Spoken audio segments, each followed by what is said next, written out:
Ezekiel പ്രവാചകന്റെ പുസ്തകത്തിൽ നിന്നുള്ള വായന 20-ാം അധ്യായം 1 മുതൽ 49 വരെയുള്ള തിരുവചനങ്ങൾ. ഇസ്രായേലിന്റെ അവിശ്വസ്തത.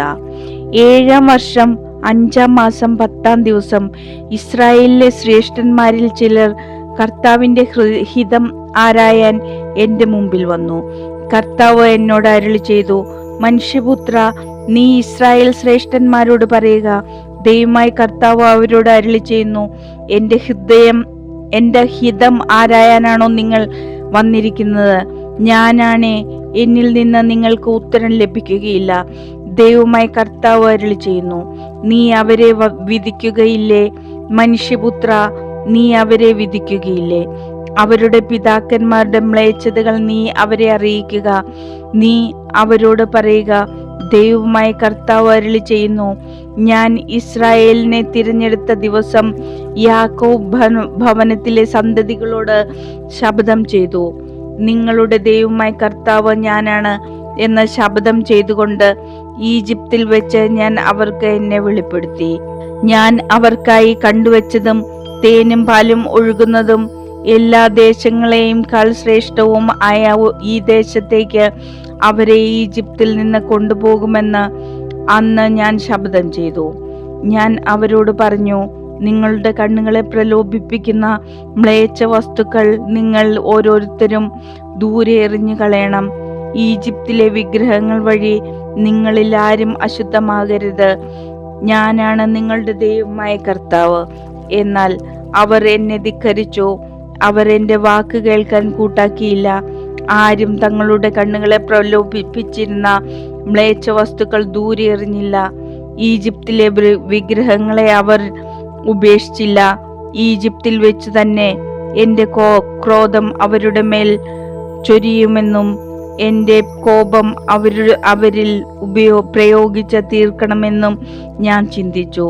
എങ്കിലും ആരുടെ ഇടയിൽ അവർ കഴിഞ്ഞുകൂടിയോ, ആരുടെ മധ്യത്തിൽ വെച്ച് ഞാൻ അവരെ ഈജിപ്തിൽ നിന്ന് പുറത്തു കൊണ്ടുവരുമെന്ന് പറഞ്ഞ് എന്നെ തന്നെ വെളിപ്പെടുത്തിയോ, ആ ജനതകളുടെ മുമ്പിൽ എന്റെ നാമം അശുദ്ധമാകാതിരിക്കാനായി ഞാൻ പ്രവർത്തിച്ചു.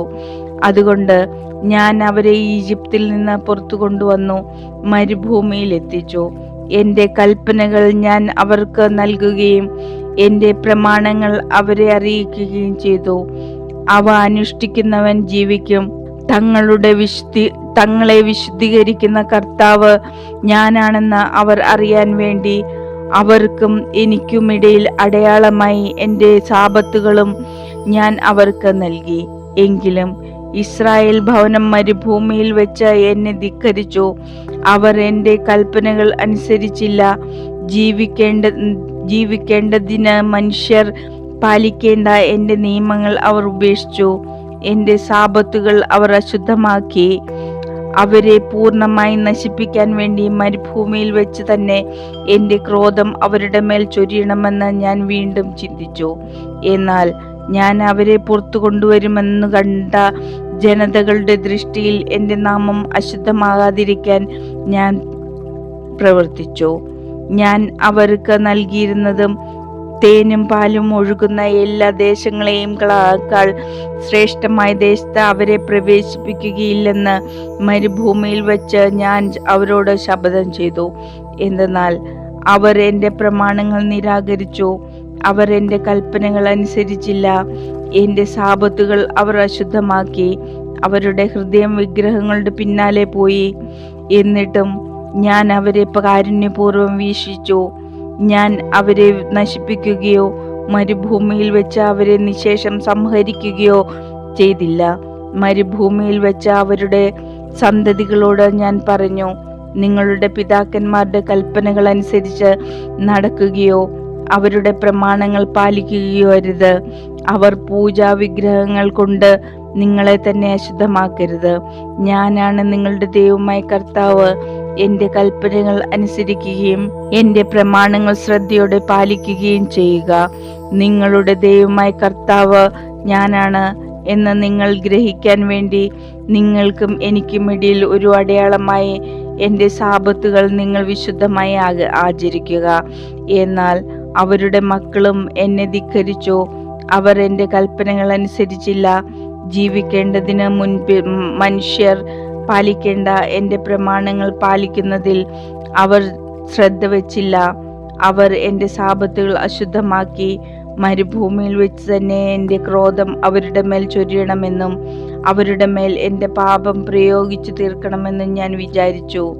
എന്നിട്ടും ഞാൻ കരം ഉയർത്തിയില്ല. ഞാൻ അവരെ പുറത്തു കൊണ്ടുവരുന്നത് കണ്ട ജനതകളുടെ ദൃഷ്ടിയിൽ എൻ്റെ നാമം അശുദ്ധമാകാതിരിക്കാൻ വേണ്ടി ഞാൻ പ്രവർത്തിച്ചു. അവരെ ജനതകളുടെയും രാജ്യങ്ങളുടെയും ഇടയിൽ ചിതറിച്ചു കളയുമെന്നും മരുഭൂമിയിൽ വെച്ച് അവരോട് ഞാൻ ശപഥം ചെയ്തു. എന്തെന്നാൽ അവർ എൻ്റെ പ്രമാണങ്ങൾ പാലിച്ചില്ല. അവർ എൻ്റെ കൽപ്പനകൾ നിരാകരിക്കുകയും എൻ്റെ സാബത്തുകൾ അശുദ്ധമാക്കുകയും ചെയ്തു. അവർ തങ്ങളുടെ പിതാക്കന്മാർ പൂജിച്ചിരുന്ന വിഗ്രഹങ്ങളിൽ കണ്ണുറപ്പിച്ചിരുന്നു. തന്മൂലം ഞാൻ അവർക്ക് ദോഷകരമായ കൽപ്പനകളും ജീവൻ നേടാനുതകാത്ത പ്രമാണങ്ങളും നൽകി. അവരുടെ ആദ്യജാതരെ ദഹനബലിയായി അർപ്പിക്കാൻ ഇടയാക്കിയതുവഴി ഞാൻ അവരെ അശുദ്ധരാക്കി. അവരെ ഭയപ്പെടുത്തുന്നതിനും അങ്ങനെ ഞാൻ തന്നെയാണ് കർത്താവ് എന്ന് അവർ അറിയുന്നതിനും വേണ്ടിയായിരുന്നു അത്.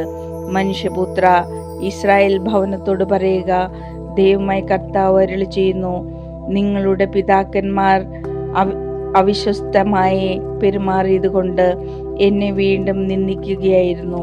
ഞാൻ അവർക്ക് കൊടുക്കാമെന്ന് ശപഥം ചെയ്തിരുന്ന ദേശത്തേക്ക് അവരെ കൊണ്ടുവന്നപ്പോൾ ഉയർന്ന മലയും തഴച്ച മരവും കണ്ടിടത്തെല്ലാം അവർ ബലിയർപ്പിച്ചു. അവരുടെ ബലി എന്നെ പ്രകോപിപ്പിച്ചു. അവിടെ അവർ സുഗന്ധ ധൂപമുയർത്തുകയും പാനീയ ബലി ഒഴുക്കുകയും ചെയ്തു. നിങ്ങൾ പോകുന്ന ആ പൂജാഗിരി എന്താണ് എന്ന് ഞാൻ ചോദിച്ചു. അതുകൊണ്ട് ഇന്നും ആ സ്ഥലം ബാമ എന്ന് വിളിക്കപ്പെടുന്നു. ഇസ്രായേൽ ഭവനത്തോട് പറയുക, ദൈവമായ കർത്താവ് അരുളി ചെയ്യുന്നു, നിങ്ങളും നിങ്ങളുടെ പിതാക്കന്മാരെ പോലെ നിങ്ങളെ തന്നെ അശുദ്ധരാക്കുകയും അവരുടെ മ്ലേച്ഛ വസ്തുക്കളുടെ പിന്നാലെ വലിച്ചിഴച്ച് പോവുകയും ചെയ്യുമോ? നിങ്ങൾ കാഴ്ചകൾ അർപ്പിക്കുമ്പോഴും പുത്രന്മാരെ ദഹനബലിയായി കൊടുക്കുമ്പോഴും നിങ്ങളുടെ വിഗ്രഹം മൂലം നിങ്ങളെ തന്നെ ഇന്നും അശുദ്ധരാക്കുന്നു. ഇസ്രായേൽ ഭവനമേ, നിങ്ങൾക്ക് എന്നിൽ നിന്ന് ഉത്തരം ലഭിക്കുമോ? ദൈവമായ കർത്താവ് അരുളി ചെയ്യുന്നു, ഞാനാണെ നിങ്ങൾക്ക് ഉത്തരം ലഭിക്കുകയില്ല. ജനതകളെ പോലെയും വിദേശീയ ഗോത്രങ്ങളെ പോലെയും നമുക്ക് കല്ലിനെയും മരത്തെയും ആരാധിക്കാം എന്ന നിങ്ങളുടെ വിചാരം ഒരിക്കലും നിറവേറുകയില്ല. ദൈവമായ കർത്താവ് അരുളി ചെയ്യുന്നു, ഞാനാണെ ശക്തിയേറിയ കരത്തോടും നീട്ടിയ ഭുജത്തോടും കോരിച്ചൊരിയുന്ന ക്രോധത്തോടും കൂടെ ഞാൻ നിങ്ങളെ ഭരിക്കും. ശക്തിയേറിയ കരത്തോടും നീട്ടിയ ഭുജത്തോടും കോരിച്ചൊരിയുന്ന ക്രോധത്തോടും കൂടെ ജനതകളുടെ ഇടയിൽ നിന്ന് നിങ്ങളെ ഞാൻ പുറത്തു കൊണ്ടുവരും. നിങ്ങൾ ചിതറിപ്പാർക്കുന്ന രാജ്യങ്ങളിൽ നിന്ന് നിങ്ങളെ ഒരുമിച്ച് കൂട്ടുകയും ചെയ്യും. നിങ്ങളെ ഞാൻ ജനതകളുടെ മരുഭൂമിയിലേക്ക് കൊണ്ടുപോകും. അവിടെ മുഖാഭിമുഖം നിങ്ങളെ ഞാൻ വിചാരണ ചെയ്യും. ദൈവമായ കർത്താവ് അരുളി ചെയ്യുന്നു, ഈജിപ്തിലെ മരുഭൂമിയിൽ വെച്ച് നിങ്ങളുടെ പിതാക്കന്മാരെ ഞാൻ വിചാരണ ചെയ്തതുപോലെ നിങ്ങളെയും വിചാരണ ചെയ്യും. നിങ്ങളെ ഞാൻ വടിക്കീഴിൽ നടത്തുകയും ഉടമ്പടിയുടെ ബന്ധനത്തിന് വിധേയരാക്കുകയും ചെയ്യും. എന്നെ ധിക്കരിക്കുന്നവരെയും എനിക്കെതിരെ അതിക്രമം കാട്ടുന്നവരെയും ഞാൻ നിങ്ങളിൽ നിന്ന് നീക്കം ചെയ്യും. അവർ ചെന്ന് പാർക്കുന്ന രാജ്യങ്ങളിൽ നിന്ന് അവരെ ഞാൻ പുറത്തു കൊണ്ടുവരും. എന്നാൽ അവർ ഇസ്രായേൽ ദേശത്ത് പ്രവേശിക്കുകയില്ല. ഞാനാണ് കർത്താവെന്ന് അപ്പോൾ നിങ്ങൾ അറിയും. ഇസ്രായേൽ ഭവനമേ, ദൈവമായ കർത്താവ് നിങ്ങളോട് അരുളി ചെയ്യുന്നു, നിങ്ങൾ എൻ്റെ വാക്ക് കേൾക്കുകയും ഇല്ലെങ്കിൽ പോയി നിങ്ങളുടെ വിഗ്രഹങ്ങളെ ആരാധിച്ചു കൊള്ളുക. എന്നാൽ ഇനിമേൽ നിങ്ങളുടെ കാഴ്ചകളും വിഗ്രഹങ്ങളും വഴി എൻ്റെ വിശുദ്ധ നാമം അശുദ്ധമാക്കരുത്. ദൈവമായ കർത്താവ് അരുളി ചെയ്യുന്നു, ഇസ്രായേൽ ഭവനം മുഴുവൻ ദേശത്തുള്ളവരെല്ലാം എൻ്റെ വിശുദ്ധഗിരിയിൽ ഇസ്രായേലിനെ പർവ്വത ശൃംഗത്തിൽ എന്നെ ആരാധിക്കും. അവിടെ അവരെ ഞാൻ സ്വീകരിക്കും. നിങ്ങളുടെ കാഴ്ചകളും ആദ്യഫലങ്ങളും നേർച്ചകളും അവിടെ ഞാൻ ആവശ്യപ്പെടും. നിങ്ങൾ ചിതറിപ്പാർത്തിരുന്ന ദേശത്ത് നിന്ന് നിങ്ങളെ ഒരുമിച്ച് കൂട്ടുകയും ജനതകളുടെ ഇടയിൽ നിന്ന് നിങ്ങളെ പുറത്തു കൊണ്ടുവരികയും ചെയ്യുമ്പോൾ നിങ്ങളെ സുഗന്ധധൂപം പോലെ ഞാൻ സ്വീകരിക്കും. ജനതകൾ കാണുകെ നിങ്ങളുടെ ഇടയിൽ ഞാൻ എൻ്റെ വിശുദ്ധി വെളിപ്പെടുത്തും. നിങ്ങളുടെ പിതാക്കന്മാർക്ക് നൽകുമെന്ന് ഞാൻ ശപഥം ചെയ്ത ഇസ്രായേൽ ദേശത്തേക്ക് നിങ്ങളെ ആനയിക്കുമ്പോൾ ഞാനാണ് കർത്താവ് എന്ന് നിങ്ങൾ അറിയും.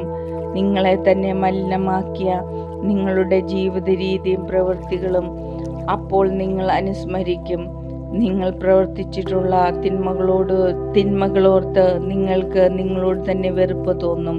ദൈവമായ കർത്താവ് അരുളി ചെയ്യുന്നു, ഇസ്രായേൽ ഭവനമേ, നിങ്ങളുടെ തെറ്റായ പ്രവർത്തനങ്ങൾ ദുഷ്ടമാർഗങ്ങൾക്കും അനുസൃതമായിട്ടല്ല എൻ്റെ നാമത്തെ പ്രതി ഞാൻ നിങ്ങളോട് പെരുമാറുമ്പോൾ ഞാനാണ് കർത്താവ് എന്ന് നിങ്ങൾ അറിയും. കർത്താവ് എന്നോട് അരുളി ചെയ്തു, മനുഷ്യപുത്ര, ദക്ഷിണ ദിക്കിലേക്കും മുഖം നിരച്ച് അതിനെതിരെ പ്രഘോഷിക്കുക. നെഗബിലെ വനങ്ങൾക്കെതിരെയും പ്രവചിക്കുക. നെഗബിലെ വനത്തോട് പറയുക, കർത്താവിൻ്റെ വചനം ശ്രവിക്കുക. ദൈവമായ കർത്താവ് അരുളി ചെയ്യുന്നു, ഞാൻ നിന്നിൽ തീ കൊളുത്തും. അത് നിന്നിലുള്ള പച്ചയും ഉണങ്ങിയതുമായ എല്ലാ വൃക്ഷങ്ങളും ദഹിപ്പിക്കും. അഗ്നിജാലകൾ അണയുകയില്ല. തെക്ക് മുതൽ വടക്ക് വരെയുള്ള എല്ലാവരും അതിൽ കരിയും. കർത്താവായ ഞാനാണ് അത് കൊളുത്തിയതെന്ന് എല്ലാ മർത്യരും അറിയും.